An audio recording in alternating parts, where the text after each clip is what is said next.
നമസ്കാരം. Percy Bysshe Shelley. ഈ പേര് കേൾക്കുമ്പോൾ ഓർമ്മ വരുന്നതെന്താണ്? ചിലർക്ക് അദ്ദേഹം ഒരു ദൈവത്തെ പോലെയാണ്, മറ്റു ചിലർക്കോ ഒരു പിശാചും. അപ്പോൾ ആരായിരുന്നു ശരിക്കും ഈ മനുഷ്യൻ? ഇന്ന് നമുക്ക് അദ്ദേഹത്തിന്റെ ആ സങ്കീർണമായ ജീവിതത്തിലേക്ക് ഒന്നിറങ്ങിച്ചെല്ലാം. ഷെല്ലിയെപ്പറ്റിയുള്ള ഏറ്റവും വലിയൊരു ചോദ്യം ഒരുപക്ഷേ ഇതുതന്നെയാകും അല്ലേ? എങ്ങനെയാണ് ഒരാൾക്ക് ഒരേ സമയം ഇത്രയധികം ആരാധകരെയും ശത്രുക്കളെയും നേടാൻ കഴിയുന്നത്? നോക്കൂ, ഒരു കൂട്ടർ അദ്ദേഹത്തെ ദൈവികനായ കവിയെന്ന് വിളിച്ചു. പക്ഷെ മറുകൂട്ടർ പറഞ്ഞതോ അദ്ദേഹത്തിന്റെ എഴുത്തുകൾ ഒരു പിശാചിന്റെ സൃഷ്ടിയാണെന്ന്. ഈ രണ്ടറ്റങ്ങൾക്കിടയിൽ എവിടെയാണ് നമുക്ക് യഥാർത്ഥ ഷെല്ലിയെ കണ്ടെത്താൻ കഴിയുക? ഇവിടെയാണ് C.S. ലൂയിസിന്റെ ഒരു നിരീക്ഷണം വളരെ പ്രസക്തമാകുന്നത്. അദ്ദേഹം പറഞ്ഞതെന്താണെന്ന് വെച്ചാൽ, ഷെല്ലിയുടെ ജീവിതവും എഴുത്തും രണ്ടായി കാണാൻ പറ്റില്ല. മനുഷ്യന് സ്വതസിദ്ധമായി നന്മയുണ്ടെന്നും അവൻ പൂർണ്ണതയിലേക്ക് എത്തുമെന്നും ഷെല്ലി വിശ്വസിച്ചു. ഇത് അന്നത്തെ ഒരു ക്രിസ്ത്യൻ സമൂഹത്തിന് വിഡ്ഢിത്തമായിട്ടാണ് തോന്നിയത്. അദ്ദേഹത്തിന്റെ ആശയങ്ങൾ ഒരുപാട് വിശാലമായിരുന്നു, അതേസമയം ജീവിതം വളരെ ലൂസുമായിരുന്നു. അപ്പൊ പിന്നെ വിമർശകർ ഉണ്ടാവാതിരിക്കുമോ? അപ്പോ ഈ ഒരു വിപ്ലവകാരിയുടെ തുടക്കം എവിടെ നിന്നായിരുന്നു? അത് മനസ്സിലാക്കാൻ നമുക്ക് അദ്ദേഹത്തിന്റെ കുട്ടിക്കാലത്തേക്കൊന്നു പോകാം. അവിടെയാണ് ആ വിപ്ലവ ചിന്തകൾക്ക് ആദ്യത്തെ തീപ്പൊരി വീണത്. ഒരു പ്രഭുകുടുംബത്തിൽ ജനിച്ചതുകൊണ്ട് എല്ലാം സുഖമായിരുന്നുവെന്ന് കരുതരുത്. സ്കൂൾ കാലഘട്ടം അദ്ദേഹത്തിനൊരു പേടി സ്വപ്നമായിരുന്നു, പ്രത്യേകിച്ച് ഈറ്റണിൽ. അവിടുത്തെ ബുള്ളിങ് സഹിക്കാൻ പറ്റാതെ വന്നപ്പോൾ സഹപാഠികൾ അദ്ദേഹത്തിനൊരു പേരും കൊടുത്തു, ഭ്രാന്തൻ ഷെല്ലി. പിന്നീട് ഓക്സ്ഫോർഡിലെത്തിയപ്പോഴോ അവിടെയും പ്രശ്നം. നിരീശ്വരവാദത്തിന്റെ ആവശ്യകത എന്ന പേരിൽ ഒരു ലഘുലേഖ എഴുതി. അതിന്റെ പേരിൽ യൂണിവേഴ്സിറ്റിയിൽ നിന്ന് പുറത്ത്. അതോടുകൂടി ഔദ്യോഗിക പഠനം തീർന്നു. ശരി, ഓക്സ്ഫോർഡിൽ നിന്ന് പുറത്തായി. പക്ഷെ അത് ഒരു അന്ത്യമായിരുന്നില്ല. ശരിക്കും അതൊരു തുടക്കമായിരുന്നു. സമൂഹത്തിന്റെ എല്ലാ കെട്ടുപാടുകളും പൊട്ടിച്ചെറിഞ്ഞ ഒരു ജീവിതത്തിന്റെ തുടക്കം.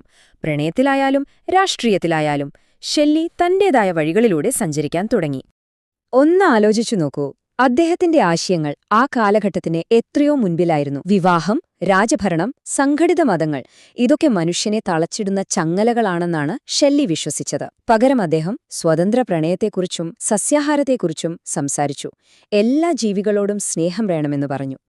അദ്ദേഹത്തിന്റെ ജീവിതവും ഈ ആശയങ്ങൾ പോലെ തന്നെയായിരുന്നു. പ്രക്ഷുബ്ധം. ആദ്യം 16-കാരിയായ ഹാരിയറ്റ് വെസ്റ്റ്ബ്രൂക്കിനൊപ്പം ഒളിച്ചോടി. പക്ഷേ അധികം വൈകാതെ അദ്ദേഹം തന്റെ ആരാധനാപാത്രമായ വില്യം ഗോഡ്വിന്റെ മകൾ മേരിയുമായി പ്രണയത്തിലായി. അന്ന് ഹാരിയറ്റ് ഗർഭിണിയായിരുന്നു.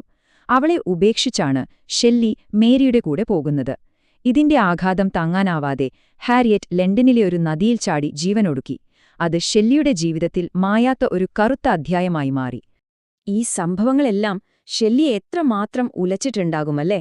അദ്ദേഹത്തിന്റെ ഒരു സുഹൃത്ത് പറഞ്ഞത്, ആ സമയത്ത് ഷെല്ലിയുടെ മനസ്സ് ഒരു ആഭ്യന്തര കലാപം നടക്കുന്ന ചെറിയ രാജ്യം പോലെ ആയിരുന്നു എന്നാണ്. ആ ഒരു സംഘർഷം അദ്ദേഹത്തിന്റെ ഉള്ളിൽ എപ്പോഴും ഉണ്ടായിരുന്നു.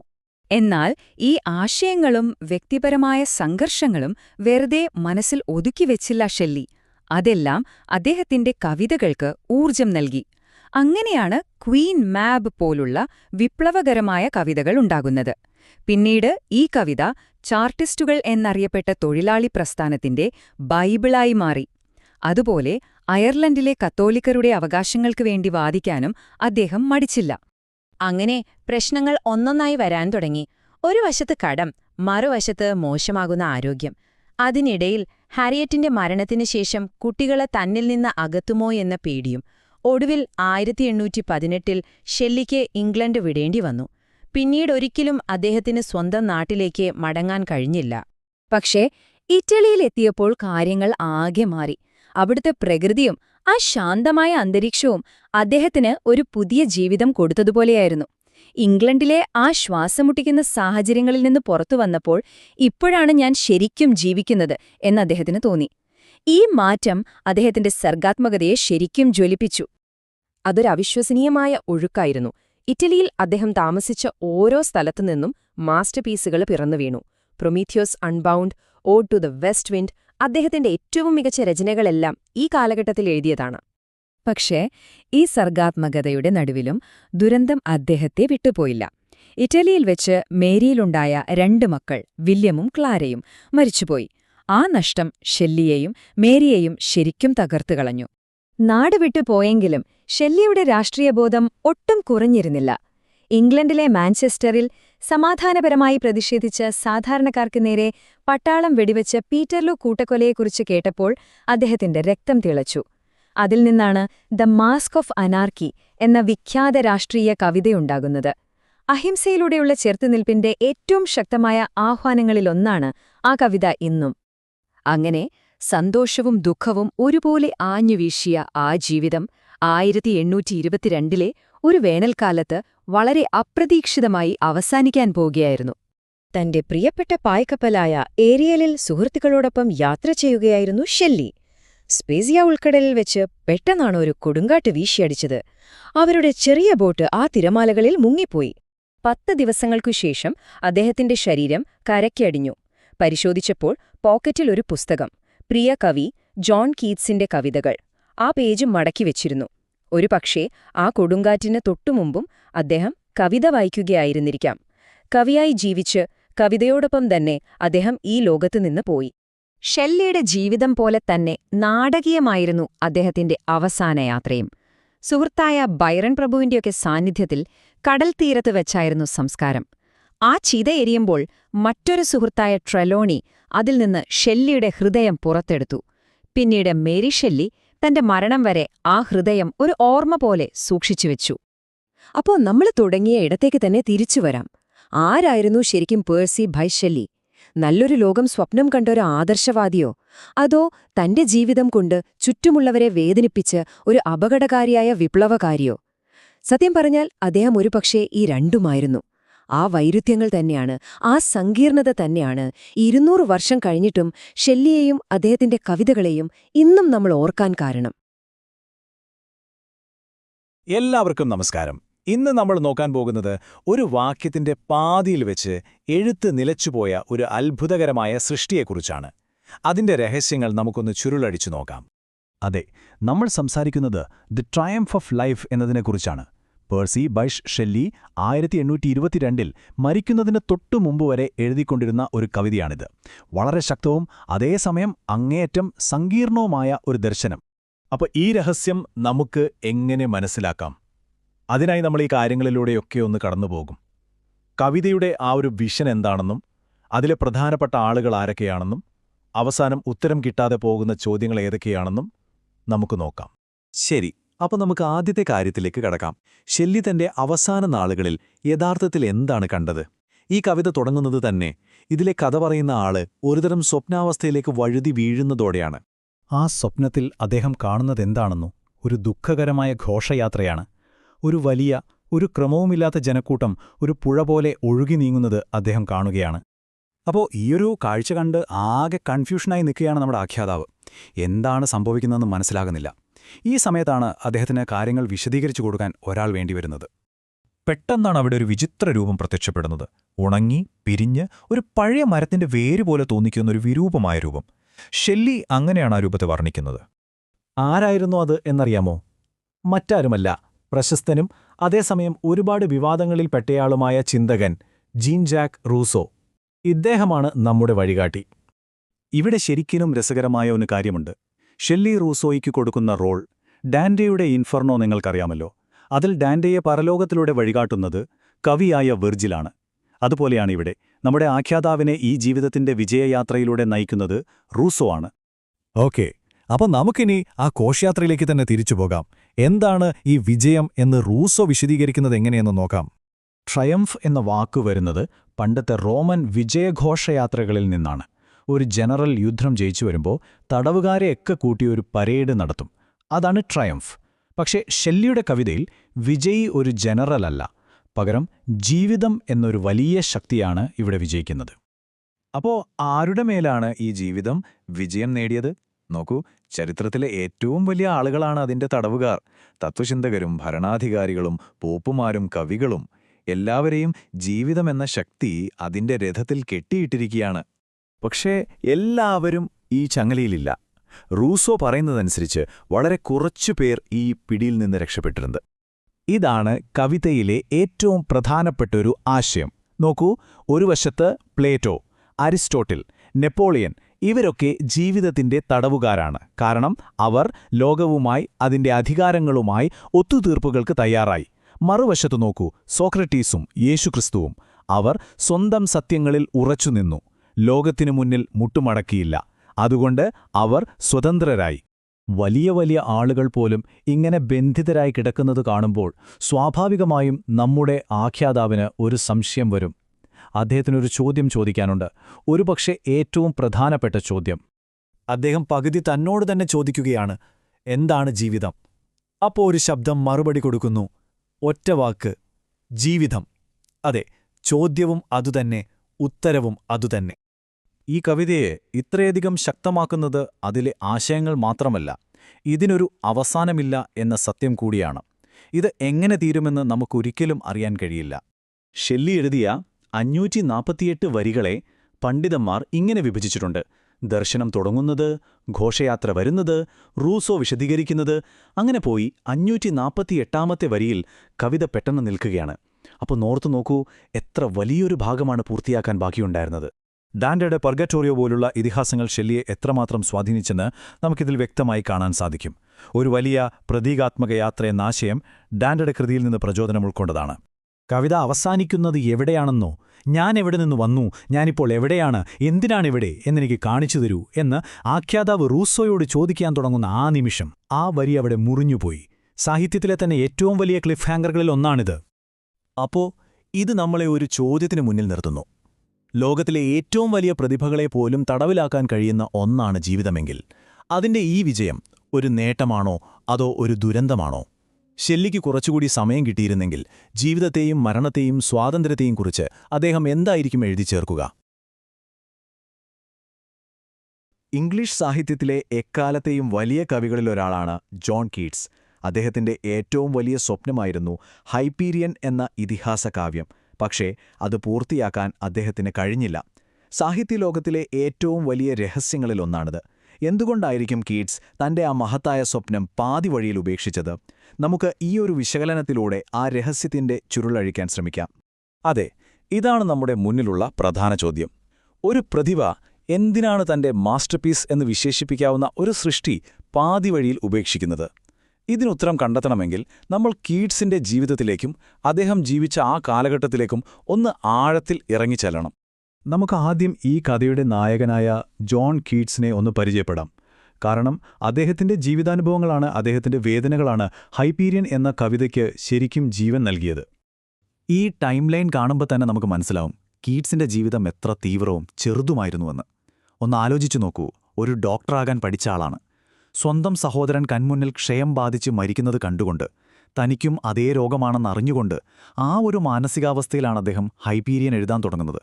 ഓരോ ദിവസവും മരണത്തെ മുഖാമുഖം കണ്ടുകൊണ്ട് എങ്ങനെയാണ് ഒരാൾക്ക് ഇത്രയും മനോഹരമായ വരികൾ എഴുതാൻ കഴിയുന്നത്? കവിതയുടെ വിഷയം മനുഷ്യഹൃദയങ്ങളുടെ വേദനകളും പോരാട്ടങ്ങളുമായിരിക്കണം. ഇത് കീറ്റ്സിന്റെ തന്നെ വാക്കുകളാണ്. ഒരു ഡോക്ടർ എന്ന നിലയിൽ അദ്ദേഹം ഒരുപാട് മനുഷ്യരുടെ വേദനകൾ കണ്ടിട്ടുണ്ടാകണം. ആ അനുഭവങ്ങൾ അദ്ദേഹത്തിന്റെ കവിതകളിലും പ്രതിഫലിച്ചു. ഹൈപ്പീരിയൻ എന്ന ആ വലിയ കാവ്യത്തിന്റെ ആത്മാവും ഇതുതന്നെയായിരുന്നു. അപ്പോൾ കീറ്റ്സിന്റെ വ്യക്തിജീവിതം മാത്രമല്ല, അദ്ദേഹം ജീവിച്ച ആ ഒരു കാലഘട്ടവും വളരെയധികം പ്രക്ഷുബ്ധമായിരുന്നു. അദ്ദേഹത്തിന്റെ രാഷ്ട്രീയ നിലപാടുകൾ എങ്ങനെയാണ് അദ്ദേഹത്തിന്റെ കവിതയെ സ്വാധീനിച്ചതെന്നും അത് കാരണം എത്രത്തോളം അപകടങ്ങളെയാണ് അദ്ദേഹം നേരിട്ടതെന്നും നമുക്കൊന്ന് നോക്കാം. അന്നത്തെ ഇംഗ്ലണ്ട് ശരിക്കും പറഞ്ഞാൽ രണ്ടായിട്ട് വിഭജിക്കപ്പെട്ട ഒരവസ്ഥയിലായിരുന്നു. ഒരു വശത്ത് രാജഭരണത്തെയും പഴയ രീതികളെയും മുറുകെ പിടിക്കുന്ന യാഥാസ്ഥിതികർ, മറുവശത്ത് ഫ്രഞ്ച് വിപ്ലവത്തിൽ നിന്ന് പ്രചോദനം ഉൾക്കൊണ്ട് ജനാധിപത്യത്തിനും മാറ്റങ്ങൾക്കും വേണ്ടി വാദിക്കുന്ന റാഡിക്കലുകൾ. കീറ്റ്സ് തന്റെ നിലപാടുകൾ കൊണ്ട് റാഡിക്കലുകളുടെ പക്ഷത്തായിരുന്നു. പക്ഷേ അക്കാലത്ത് ഒരു റാഡിക്കലായിരിക്കുന്നതിന് വലിയ വില കൊടുക്കേണ്ടി വരുമായിരുന്നു. യാഥാസ്ഥിതിക പത്രങ്ങൾ കീറ്റ്സിനെയും അദ്ദേഹത്തിന്റെ സുഹൃത്തുക്കളെയും കോക്നി സ്കൂൾ എന്ന് വിളിച്ച് നിരന്തരം പരിഹസിച്ചു. അതായത് ലണ്ടനിലെ സാധാരണക്കാരായ വിദ്യാഭ്യാസമില്ലാത്ത കവികൾ എന്നർത്ഥത്തിൽ. പക്ഷേ അത് പരിഹാസത്തിൽ മാത്രം ഒതുങ്ങിയില്ല. അദ്ദേഹത്തിന്റെ സുഹൃത്തുക്കളെ ജയിലിലടച്ചു, രാജ്യദ്രോഹ കുറ്റം വരെ ചുമത്തി. അന്ന് രാജ്യദ്രോഹത്തിനുള്ള ശിക്ഷ എന്തായിരുന്നുവെന്നറിയാമോ? മരണം. അതെ, ജീവൻ പണയം വെച്ചാണ് കീറ്റ്സ് ഓരോ വാക്കും എഴുതിയിരുന്നത്. ഇത്രയും അപകടം നിറഞ്ഞൊരു സാഹചര്യത്തിൽ കീറ്റ്സ് എങ്ങനെയായിരിക്കും തന്റെ രാഷ്ട്രീയ ആശയങ്ങൾ തുറന്നു പറഞ്ഞിട്ടുണ്ടാവുക? അതിനുള്ള ഉത്തരമാണ് ഹൈപ്പീരിയൻ. ഒരു പുരാണ കഥയുടെ രൂപത്തിൽ അദ്ദേഹം എങ്ങനെയാണ് ഒരു വിപ്ലവത്തിന്റെ കഥ പറഞ്ഞതെന്ന് നമുക്ക് നോക്കാം. രാഷ്ട്രീയം നേരിട്ടു പറയുന്നത് അപകടമായതുകൊണ്ട് കീറ്റ്സ് ഒരു സൂത്രം പ്രയോഗിച്ചു. അദ്ദേഹം തന്റെ ആശയങ്ങളെ ഒരു പുരാണ കഥയുടെ രൂപത്തിൽ ഒളിപ്പിച്ചുവെച്ചു. ഇതിനെയാണ് നമ്മൾ പൊളിറ്റിക്കൽ അലിഗറി എന്ന് പറയുന്നത്. അതായത് കഥയൊന്ന്, പക്ഷേ അതിനുള്ളിലെ അർത്ഥം മറ്റൊന്ന്. കഥയിലെ കഥാപാത്രങ്ങളും സംഭവങ്ങളും യഥാർത്ഥ ലോകത്തിലെ രാഷ്ട്രീയ സംഭവങ്ങളുടെ പ്രതീകങ്ങളായി മാറുന്നു. ഒറ്റനോട്ടത്തിൽ ഹൈപ്പീരിയൻ എന്ന കവിതയുടെ കഥ വളരെ ലളിതമാണ്. ഗ്രീക്ക് പുരാണത്തിലെ പഴയ ദൈവങ്ങളും പുതിയ ദൈവങ്ങളും തമ്മിലുള്ള ഒരു യുദ്ധത്തിന്റെ കഥ. പക്ഷേ ആ യുദ്ധത്തിന് പിന്നിൽ കീറ്റ്സിന്റെ കാലത്തെ ഇംഗ്ലണ്ടിന്റെ രാഷ്ട്രീയ പോരാട്ടങ്ങളുടെ ഒരു വലിയ രഹസ്യം ഒളിഞ്ഞിരിപ്പുണ്ട്. ഇവിടെയാണ് ഹൈപ്പേരിയനിന്റെ യഥാർത്ഥ രഹസ്യം നമുക്ക് മനസ്സിലാവുന്നത്. കവിതയിലെ പഴയ ദൈവങ്ങളായ ടൈറ്റനുകൾ ശരിക്കും പറഞ്ഞാൽ ഇംഗ്ലണ്ടിലെ കാലഹരണപ്പെട്ട രാജവാഴ്ചയുടെ പ്രതീകമാണ്. അവരെ തോൽപ്പിക്കുന്ന പുതിയ ദൈവങ്ങളായ ഒളിമ്പ്യന്മാരോ, അവർ ഫ്രഞ്ച് വിപ്ലവം മുന്നോട്ട് വെച്ച ജനാധിപത്യത്തിന്റെയും സ്വാതന്ത്ര്യത്തിന്റെയും പ്രതീകവും. അപ്പോൾ ഹൈപ്പീരിയൻ എന്നത് വെറുമൊരു ദൈവങ്ങളുടെ യുദ്ധമായിരുന്നില്ല, അതൊരു ആശയങ്ങളുടെ യുദ്ധമായിരുന്നു. പഴയതും പുതിയതും തമ്മിലുള്ള ഒരു പോരാട്ടം. പുരാണകഥയാണ് എഴുതുന്നതെങ്കിലും കീറ്റ്സിന്റെ കണ്ണുകൾ തനിക്ക് ചുറ്റുമുള്ള ലോകത്തായിരുന്നു. ഉദാഹരണത്തിന്, ബ്രിട്ടീഷ് മ്യൂസിയത്തിൽ അദ്ദേഹം കണ്ട പുരാതന ഗ്രീക്ക് ശില്പങ്ങളായ എൽജിൻ മാർബിൾസ് പരാജയപ്പെട്ട് നിശ്ചലരായി കിടക്കുന്ന ടൈറ്റനുകളുടെ രൂപത്തിൽ അദ്ദേഹത്തിന്റെ കവിതയിൽ പുനർജനിച്ചു. ചരിത്രവും പുരാണവും ഭാവനയും എല്ലാം കൂടിച്ചേർന്ന ഒരു മാന്ത്രിക ലോകമായിരുന്നു അത്. അപ്പോൾ നമുക്കിപ്പോൾ ഒരുപാട് കാര്യങ്ങളറിയാം. കീറ്റ്സിന്റെ ജീവിതം, രാഷ്ട്രീയം, കവിതയിൽ അദ്ദേഹം ഒളിപ്പിച്ചു വെച്ച രഹസ്യങ്ങൾ എല്ലാം. ഇനി നമുക്ക് ആ നിർണായകമായ ചോദ്യത്തിലേക്ക് തന്നെ തിരികെ വരാം. ഇത്രയധികം പ്രാധാന്യമുള്ള, ഇത്രയും ആഴത്തിലുള്ള ഒരു കവിത എന്തിനാണ് കീറ്റ്സ് പാതി വഴിയിൽ ഉപേക്ഷിച്ചത്? ഇതിന് ഒരുത്തരമല്ല, മറിച്ച് 3 പ്രധാന കാരണങ്ങളുണ്ട്. എല്ലാം കൂടെ ഒരുമിച്ച് വന്ന ഒരു കൊടുങ്കാട്ട് പോലെയായിരുന്നു അത്. 1. നിരന്തരമായ രാഷ്ട്രീയ ആക്രമണങ്ങൾ അദ്ദേഹത്തെ മാനസികമായി തളർത്തി. 2. ക്ഷയരോഗം അദ്ദേഹത്തിന്റെ ശരീരത്തെ അതിവേഗം കാർന്നു തിന്നുകയായിരുന്നു. തനിക്ക് അധികകാലം ജീവിക്കാൻ കഴിയില്ലെന്ന് അദ്ദേഹം തിരിച്ചറിഞ്ഞു. പക്ഷേ ഇതിനെല്ലാം ഉപരിയായി മൂന്നാമതൊരു കാരണമുണ്ടായിരുന്നു. ഒരു കലാകാരനെന്ന നിലയിലുള്ള അദ്ദേഹത്തിന്റെ സത്യസന്ധത. അദ്ദേഹത്തിന് തോന്നിത്തുടങ്ങി തന്റെ കവിതയുടെ ശൈലി പൂർണ്ണമായും തന്റേതല്ലെന്ന്. തനിക്ക് മുൻപേ ജീവിച്ച ഇതിഹാസ കവിയായ ജോൺ മിൽട്ടന്റെ ശൈലിയുടെ ഒരു അനുകരണം മാത്രമായി തന്റെ കവിത മാറുന്നുണ്ടോ എന്ന് അദ്ദേഹം സംശയിച്ചു. ഹൈപ്പീരിയനിന്റെ സൗന്ദര്യം ഒരു തെറ്റായ സൗന്ദര്യമാണെന്ന് അദ്ദേഹം സ്വയം വിമർശിച്ചു. മരണത്തെ മുന്നിൽ കാണുമ്പോഴും തന്റേതല്ലാത്ത ഒന്നിനും അവകാശവാദം ഉന്നയിക്കാൻ ആ മഹാനായ കലാകാരൻ തയ്യാറായിരുന്നില്ല. ആ ഒരു സത്യസന്ധതയാണ് ഹൈപ്പീരിയൻ എന്ന ഇതിഹാസ കാവ്യത്തെ പൂർത്തിയാക്കാതെ നിർത്തിയത്. അതെ, ഹൈപ്പീരിയൻ പൂർണ്ണമല്ല, പക്ഷേ അതിന്റെ സൗന്ദര്യവും അത് പൂർണ്ണമല്ലാത്തതുകൊണ്ട് തന്നെയാണ്. എന്തുകൊണ്ടാണ് ഈ പൂർത്തിയാക്കാത്ത കവിത ഇന്നും നമ്മളെ ഇത്രയധികം ആകർഷിക്കുന്നത്? നമുക്ക് നോക്കാം.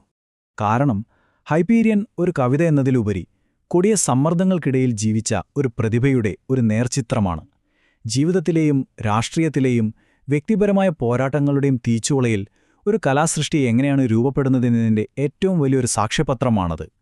അതിന്റെ അപൂർണതയാണ് ഒരു തരത്തിൽ അതിനെ പൂർണ്ണമാക്കുന്നത്. അപ്പോൾ ഞാൻ ഈ ഒരു ചോദ്യം നിങ്ങൾക്ക് വിട്ടുതന്നുകൊണ്ട് അവസാനിപ്പിക്കുകയാണ്. ഒരു കവിത ഒരിക്കലും പൂർത്തിയായില്ലെങ്കിൽ അതിന് ശരിക്കും പൂർണ്ണത നേടാനാകുമോ? ഒന്നാലോചിച്ചു നോക്കൂ. കാരണം ചിലപ്പോൾ പൂർത്തിയാകാത്ത കഥകളാണ് നമ്മളോട് ഏറ്റവും കൂടുതൽ സംസാരിക്കുന്നത്. ഹൈപ്പീരിയൻ എന്ന ഈ ഇതിഹാസം പോലെ.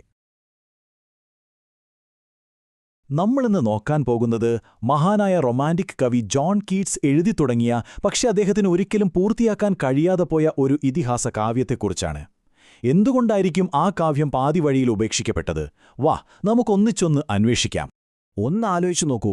ഒരു കവി തന്റെ ജീവിതത്തിലെ ഏറ്റവും മികച്ചതെന്ന് കരുതുന്ന ഒരു കൃതി എഴുതുന്നു, എന്നിട്ട് പാതി വഴിയിൽ അതങ്ങ് ഉപേക്ഷിക്കുന്നു. എന്തിനായിരിക്കും അങ്ങനെ ചെയ്യുന്നത്? ഈയൊരൊറ്റ ചോദ്യമാണ് ഹൈപ്പീരിയൻ എന്ന കാവ്യത്തെ ഒരു വലിയ പ്രഹേളികയാക്കി മാറ്റുന്നത്. അപ്പോൾ സാഹിത്യലോകത്തെ ഇന്നും അത്ഭുതപ്പെടുത്തുന്ന കീറ്റ്സിന്റെ ആ അപൂർണമായ ഇതിഹാസത്തിലേക്ക് നമുക്ക് കടക്കാം. ഹൈപ്പീരിയൻ. ഈയൊരു ബൃഹത്തായ കാവ്യത്തിന് പിന്നിലുണ്ടായിരുന്നത് മറ്റാരുമല്ല, വളരെ ചെറുപ്പത്തിൽ തന്നെ ഈ ലോകത്തോട് വിട പറഞ്ഞ അതുല്യ പ്രതിഭയായ ജോൺ കീറ്റ്സ് ആയിരുന്നു. ഈ കവിതയുടെ കഥ എന്താണെന്ന് വെച്ചാൽ ഗ്രീക്ക് പുരാണത്തിലെ ടൈറ്റന്മാരുടെ പതനാണ്. പക്ഷെ അതിലെ ഏറ്റവും വിചിത്രമായ കാര്യം എന്താണെന്നറിയോ? എഴുതിക്കൊണ്ടിരുന്നൊരു വാചകത്തിന്റെ നടുക്കുവെച്ച് ഈ കാവ്യം പെട്ടെന്നങ്ങ് അവസാനിക്കുകയാണ്. അപ്പോ എന്താണ് ഈ ഇതിഹാസത്തിന്റെ യഥാർത്ഥ കഥ? എവിടെ വെച്ചാണ് കീറ്റ്സ് തന്റെ എഴുത്ത് നിർത്തിക്കളഞ്ഞത്? നമുക്ക് നോക്കാം. കീറ്റ്സ് ഇവിടെ ഇതിഹാസ കാവ്യങ്ങളുടെ ഒരു ക്ലാസിക് ശൈലിയാണ് ഉപയോഗിക്കുന്നത്. അതായത് കഥ തുടങ്ങുന്നത് തുടക്കത്തിൽ നിന്നല്ല, മറിച്ച് എല്ലാ സംഭവങ്ങളും കഴിഞ്ഞിട്ടാണ്. യുദ്ധം കഴിഞ്ഞു, ടൈറ്റന്മാർ പരാജയപ്പെട്ടിരിക്കുന്നു. ആ ഒരു തകർച്ചയുടെ നടുവിലേക്കാണ് നമ്മൾ വന്നു വീഴുന്നത്.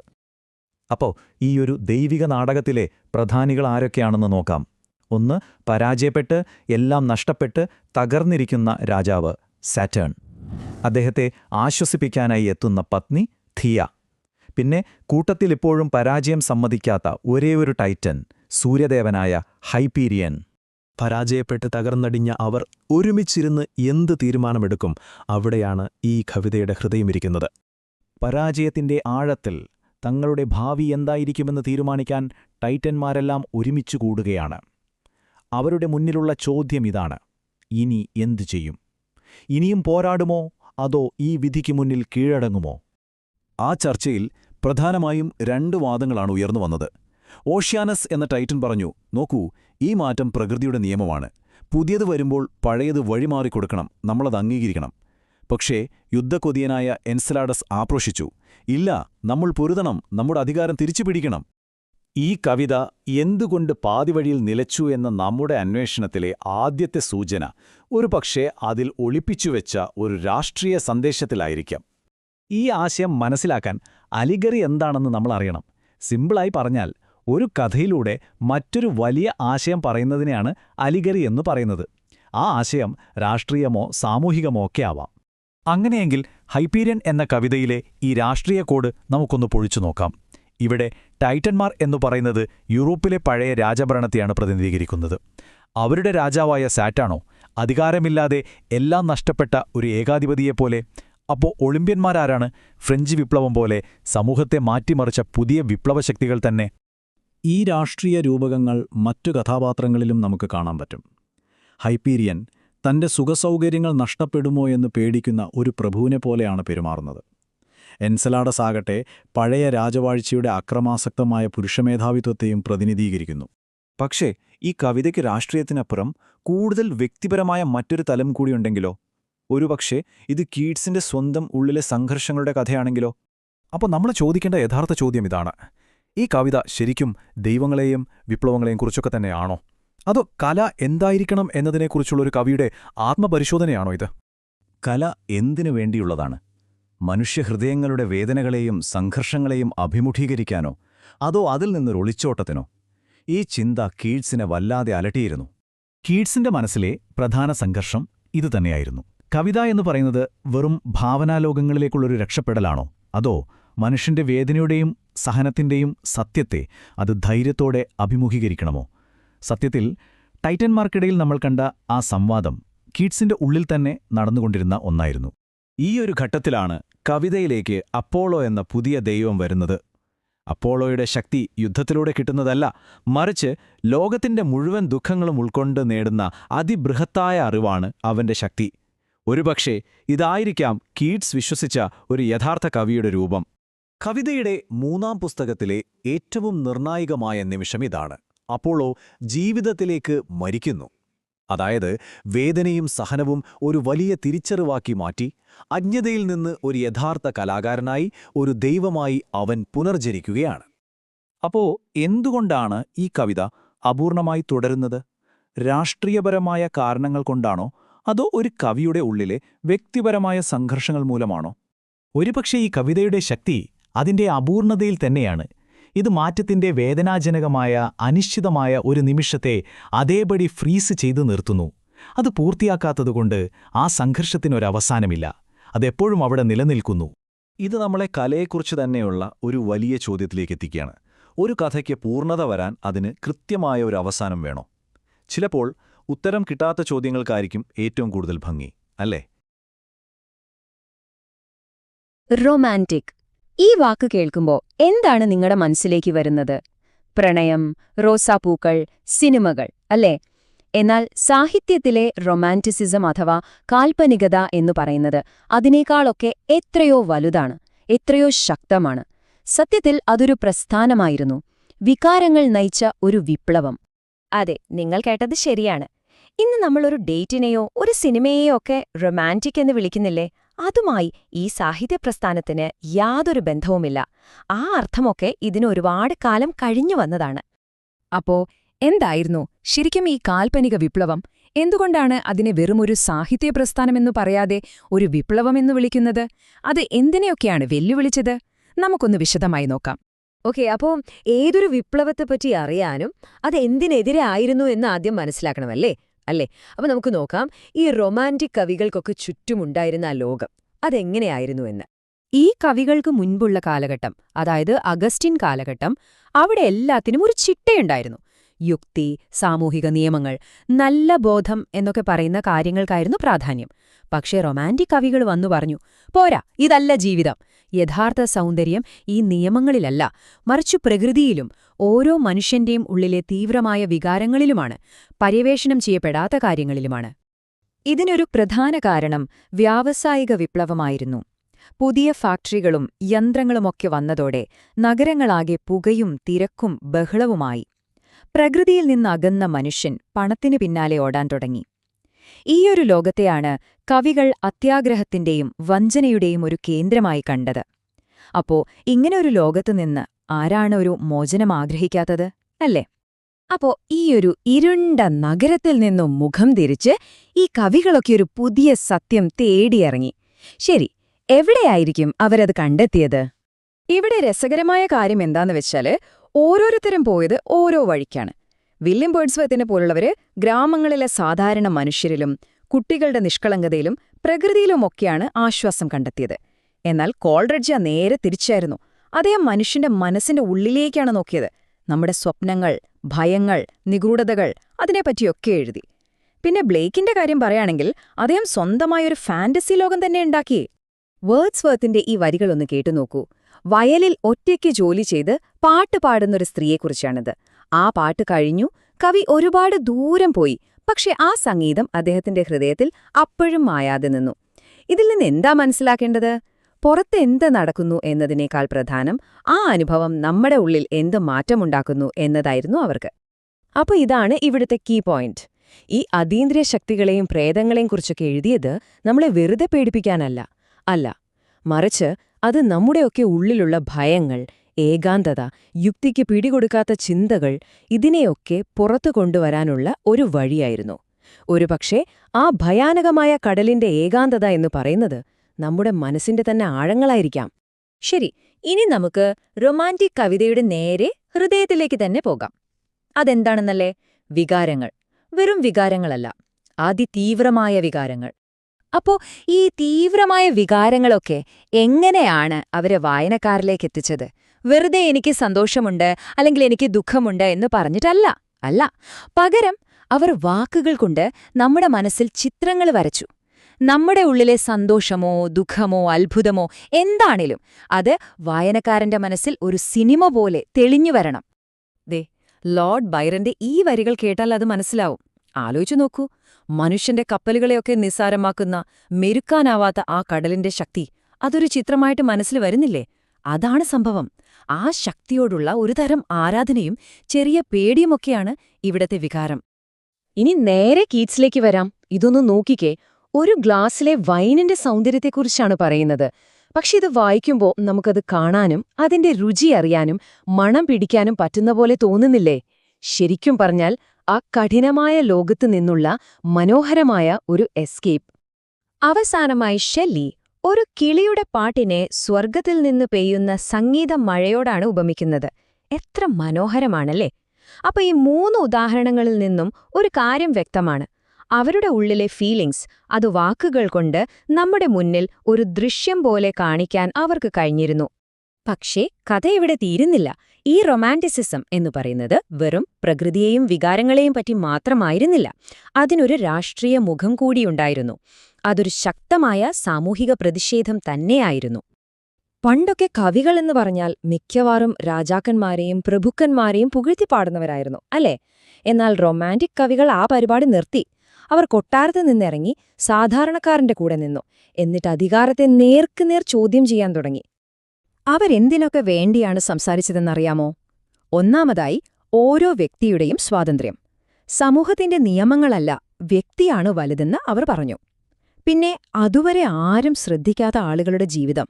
ചിമ്മിനി വൃത്തിയാക്കുന്ന ചെറിയ കുട്ടികൾ, തെരുവിലെ പിച്ചക്കാർ, അവരുടെയൊക്കെ വേദനകൾ ആദ്യമായി കവിതകളായി.